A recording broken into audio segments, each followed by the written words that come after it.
So children, the atmosphere is not heated directly by the sun's heat. In order to get heated, we require four processes, particularly atmosphere. What are those? Conduction, convection, terrestrial radiation, advection. So what is conduction? The Earth's surface is heated by the process called insulation. What the process called? Insulation. The Earth's surface is heated by a process called insulation. We have seen already. The Earth's surface is heated by insulation. The heat from the Earth's surface is actually transferred to the lower layers through a process called conduction. Try to understand once again. The Earth's surface is heated by insulation. That heat is transferred to the lower layers of the atmosphere through a process called conduction. So, how the heat is being transferred? The heat is being transferred through a process called conduction. Where? To the lower layers of the atmosphere. So, in the atmosphere you may find lower layers, upper layers also. And in the first process, the heat is transferred to the lower layers through a process called conduction. How the heat is generated here? How the heat is accumulated here? Already heat is accumulated through process called insulation. Already it is heated. But atmosphere is not heated. Our surface is heated. But how atmosphere is heated?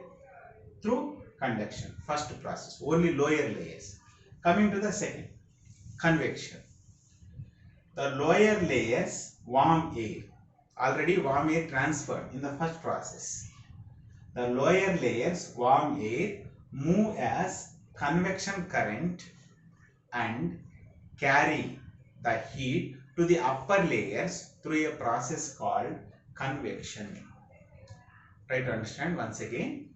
Lower layers warm air move as convection current and carry the heat to the upper layers through a process called convection.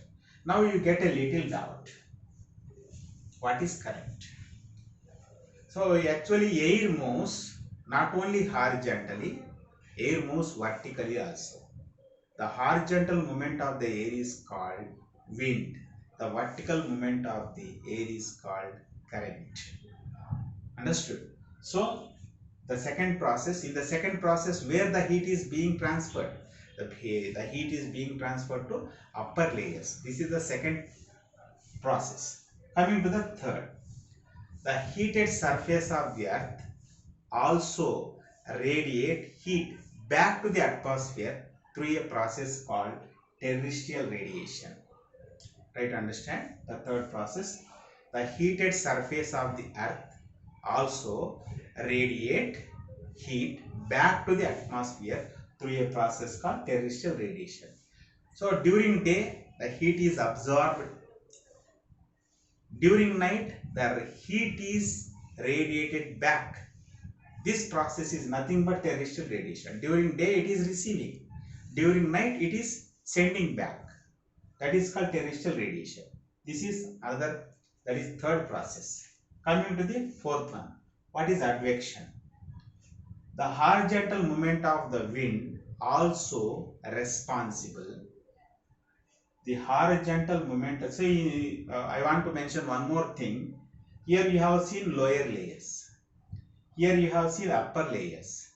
Here you can see the heated surface of the earth radiate back the heat to the atmosphere in the form of long waves that I have not mentioned here. Remember that. So that is terrestrial radiation. Now coming to the once again advection. The horizontal movement of the wind also responsible for carrying heat from one place to another place. That is called advection. The horizontal movement of the wind also responsible for carrying heat from one place to another place. That is called advection. So in this way the atmosphere is heated up. The four processes actually help for that. that is conduction, convection, terrestrial radiation, advection. Now coming to the distribution, the factors affecting temperature, heating of atmosphere, after that measurement of temperature. Now coming to the measurement of temperature. Now I want to ask you a question. What is the difference between a temperature and a heat? Measurement of temperature. Measurement of temperature.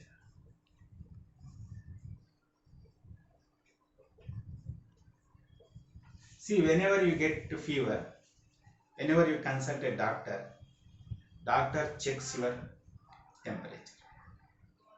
So the doctor may suggest you to take some medicine. Here doctor may not tell that doctor may not use the word hot, cool like that. Doctor uses the term temperature. So what is difference between heat and temperature? So what is heat means? Whenever you heat one object, the atoms or the molecules create or produce a kind of energy which is called heat or thermal energy. I will repeat once again. Whenever you heat one object, the atoms and molecules which present in that object may produce a kind of energy, a kind of heat and thermal energy, that is called water heat. What is temperature? The intensity of that heat, the degree of that hotness is called temperature. How do you measure that? Whether it is less or high, you express in the form of temperature. That is the basic difference between a heat and temperature. Once again I will repeat. Heat is nothing but whenever you heat one object, the molecules or the atoms which present in that particular thing may create a kind of energy which is called heat or thermal energy. That heat or thermal energy is actually its intensity or degree of that hotness is generally measured through, that is expressed by that temperature. That is called temperature is nothing but intensity of heat. Like the degree of hotness is called temperature. That's why doctor may say that the temperature of your body is 100 degrees Celsius. So even the temperature, in order to measure the temperature, we have got different scales, but generally we are using the Celsius scales, Fahrenheit scales. What are those? Two scales I am mentioning here. I am telling you that one is Celsius scale and another one is Fahrenheit scale. Okay, so that is about the heat and temperature, measurement of temperature. Now difference between heat and temperature. Now coming to the which factors affecting this temperature. So I want to ask you another question. What is the average temperature of the Earth's surface? What is the average temperature? You may say the average temperature of your area, average temperature of your state, average temperature of your country. What is the average temperature of Earth's surface? The average temperature of Earth's surface or Earth is called 13 degrees Celsius. So one more thing I want to mention. Which factors actually influence this temperature? Factors influence temperature. The first important factor is, number one is, the first important one is latitude, and second one is altitude, and the third one is, that is distance from the sea. Distance from the sea. children observe which factors actually influence temperature. So of course some other factors also may influence the temperature of particular area, but here particularly I am mentioning three important: latitude, altitude, distance from the sea. In what way latitude influence the temperature of a particular area? Now let us see. The first important thing in that is, if you observe the globe,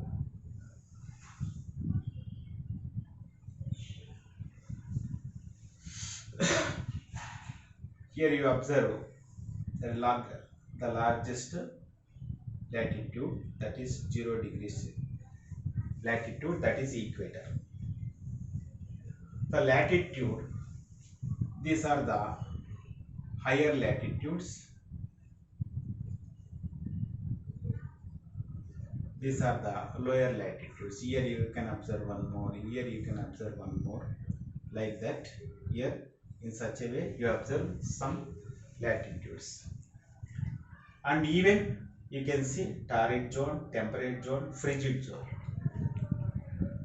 Okay, so in what way the latitude also influence the temperature?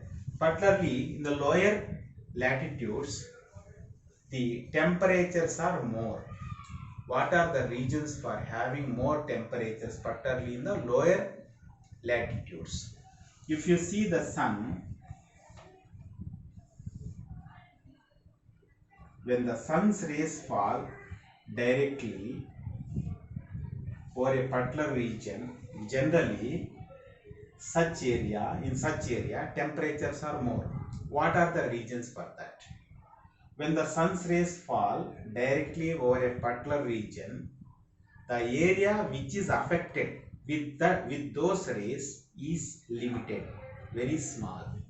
Because of that, the intensity is more, temperature is also more. That is the first reason. So in such a way, if you take torrid zone, the temperatures are more.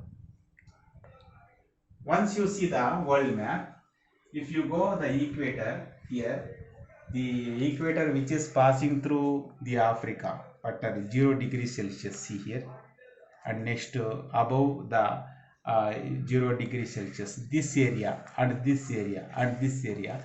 In these areas you can observe more temperatures because the sun's rays fall vertically over that region.